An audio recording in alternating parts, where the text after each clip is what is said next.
I'm Harriet Cornell. I'm a Rockland County Legislator and have been one since 1984.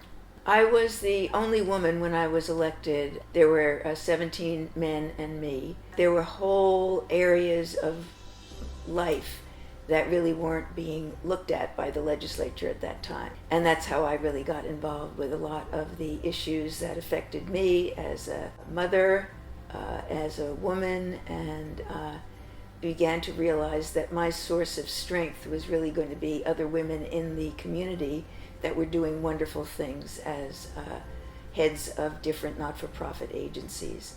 And that's when I began to reach out to meet with people and to determine that we should have a commission, which we called the Commission on Women's Issues. Some of the things that we did a little bit later on actually had to do with focusing attention on human trafficking. There might be a storefront in your community where young women were being kept for purposes of trafficking, whether it was sex trafficking or labor, working in people's homes. Stories can often be absolutely terrible about people being imprisoned in people's homes.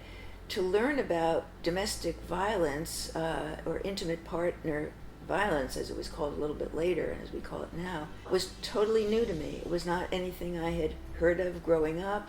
The tales that women would tell at the conferences that we held, you would just cry. I still remember one woman who was married to a police officer, and he'd go to work in the morning and he'd put a bullet on the table.